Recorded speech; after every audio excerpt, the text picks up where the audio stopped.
दोस्तों जय हिंद, नमस्कार, सत श्री अकाल, आदाब।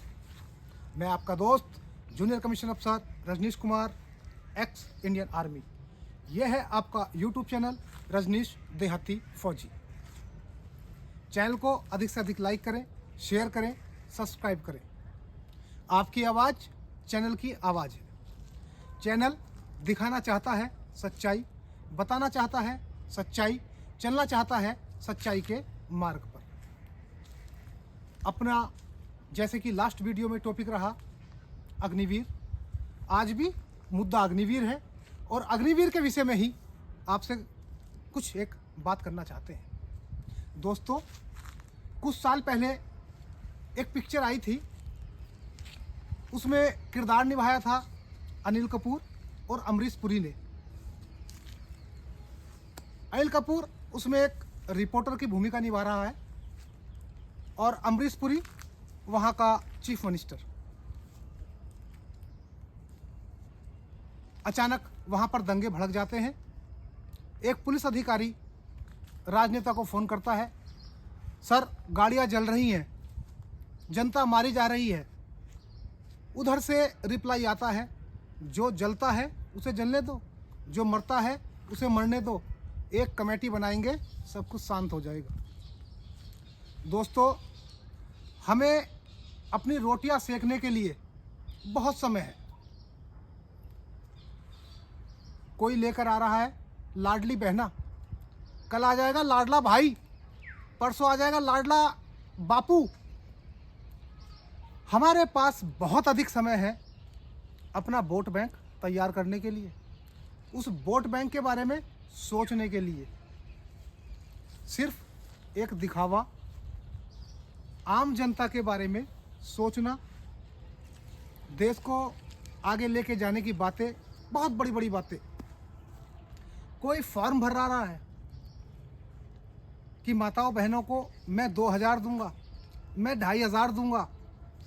कोई सरेआम घर पर पैसा बांट रहा है, लिफाफों के अंदर एक सर्टिफिकेट दे रहा है, सिर्फ और सिर्फ अपना वोट बैंक बढ़ाने के लिए।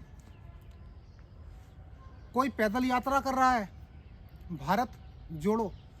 अरे भाई, भारत जब जुड़ेगा जब भारत का यूथ, भारत का किसान और भारत का एक सैनिक यानी कि भारत का एक जवान आपके साथ आएगा। कुछ चीज़ें ऐसी हैं जिनके परिणाम बहुत समय बाद दिखाई देते हैं, जैसे शरीर के अंदर बीमारियां, डायबिटीज हो गई, कैंसर हो गया, एड्स हो गई, बीपी की प्रॉब्लम हो गई। इनके परिणाम बहुत देर बाद दिखाई देते हैं और परिणाम दिखाई देते हैं दुष्परिणाम। ऐसे ही योजना अग्निवीर,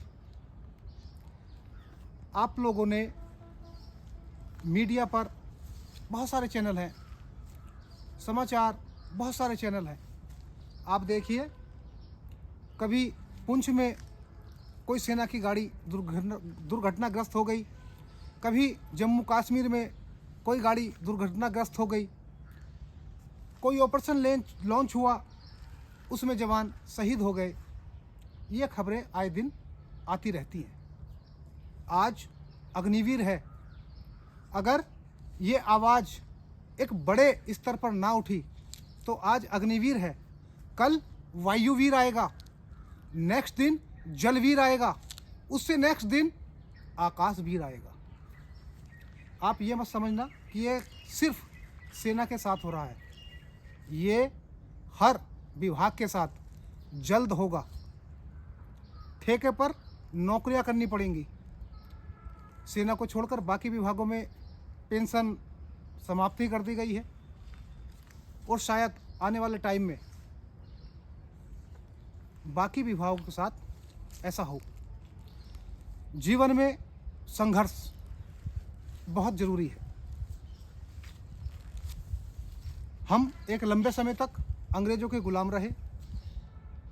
भूलो मत महात्मा गांधी को, भूलो मत सरदार भगत सिंह को, भूलो मत नेता सुभाष चंद्र बोस को,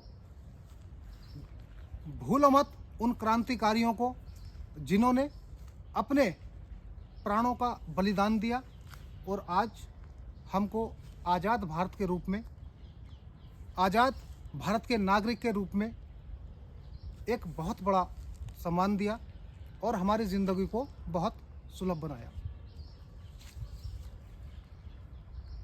आप ज़रा सोच के देखिए, हम मैदानी क्षेत्रों के आदमी, मैदानी क्षेत्रों में रहे, कुछ समय की ट्रेनिंग के बाद हम सियाचिन ग्लेशियर, राजस्थान के रेगिस्तान, मरुस्थलीय भूमि, पहाड़ी एरिए, उन सब में सरवाइव कर लेते हैं।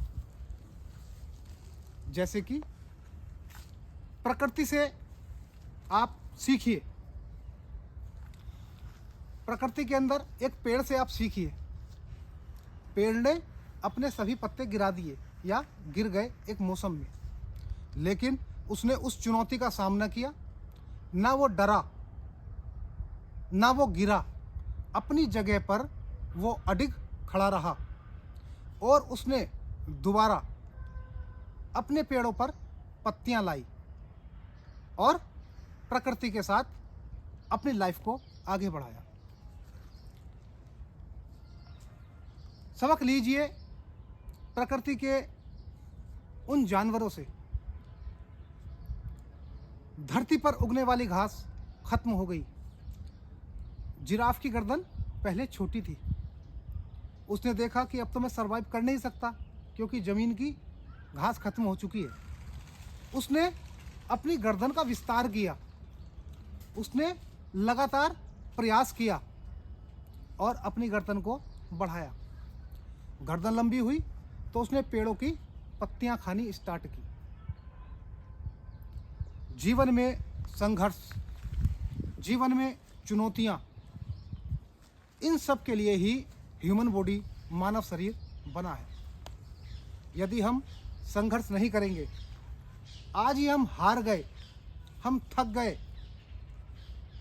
भाग्य के भरोसे हमने सब कुछ छोड़ दिया, वो नीति नहीं है। अगर हमने सरवाइव करना है तो हमने हर कड़ी चुनौती का सामना करना पड़ेगा, चाहे वो प्रकृति से हो, चाहे वो समाज से हो या समाज के किसी भी अंग से हो। यदि आप चुनौतियों का सामना नहीं कर सकते तो आप उन पेड़ पौधे से, उन जानवरों से भी तुच्छ हो। इसका अग्निवीर का जो मैं बोल रहा हूँ, इसका दुष्परिणाम, कुर्सी अपनी जगह रहेगी, बदलेगा सिर्फ व्यक्ति, उस पर बैठने वाला। कुर्सी का नाम नहीं बदलेगा, उस व्यक्ति का नाम बदलेगा जो उस पर बैठा हुआ है। आज अग्निवीर योजना में कोई भी चेंजेस नहीं हुआ। सरकार ने इसके ऊपर अपनी कोई भी प्रतिक्रिया अभी सरकारी तौर पर सार्वजनिक नहीं की, ना ही उसका समयावधि बढ़ाने के लिए, ना ही उनकी छुट्टियों में, जबकि ये एक बहुत बड़ा मुद्दा है और एक बहुत ही संवेदनशील मुद्दा है। हाथ जोड़कर यही विनती रहेगी हर वीडियोज़ में कि सरकार इस पे जल्द से जल्द संज्ञान ले। ये चीज़ दुर्गामी जो इसके परिणाम है वो विपक्ष को भी भुगतने पड़ेंगे। आज मैंने जो पेड़ लगाया तो मैं आज ही उसका फल नहीं खा सकता, उसके लिए समय लगेगा। अगर कुर्सी बदलती है तो वो विपक्ष दल भी ये सोच कर रखें कि लाखों, हजारों, करोड़ों की संख्या में जब भारत का यूथ बेरोजगार होगा और सड़कों पर उतरेगा तो एक बहुत बड़ी प्रॉब्लम खड़ी हो जाएगी। दूसरा, मैं एक चीज़ और बोलना चाहता हूँ, जब तक इसमें कोई चेंजेस नहीं हो रहे, सरकार इस विषय पर संज्ञान नहीं ले रही, जो सेना में 17 साल, 18 साल, 20 साल, 24 साल, 26 साल, 28 साल, 30 साल, 32 साल सेवारत होने के बाद वापिस आता है, उसको एक सेना कोर्स कराती है। ये कोर्स 2 टाइप के होते हैं, शॉर्ट कोर्स, लॉन्ग कोर्स। यदि उन अग्निवीरों को ये रिसेटलमेंट कोर्स कराए जाएं और सरकार की तौर से उनको लोन व्यवस्था उपलब्ध करा दी जाए तो शायद इस समस्या का कुछ समाधान निकल सकता है, जब तक सरकार इस पर संज्ञान ना ले। ऐसा नहीं कि 100% ही सेना में वो अग्निवीर नौकरी करना चाहते हैं, 100% ही अपना स्वरोजगार करना चाहते हैं, लेकिन जब तक इस समस्या का कोई समाधान ना निकले, सरकार को इस पर कुछ ना कुछ संज्ञान लेना चाहिए। यहीं पर आज मैं अपना ये वीडियो समाप्त करता हूँ। यह है आपका YouTube चैनल, आपकी आवाज़। अधिक से अधिक मेरे सोच विचार से जल्द सरकार इस पर संज्ञान ले और अग्निवीर को समाप्त किया जाए। जय हिंद, जय भारत।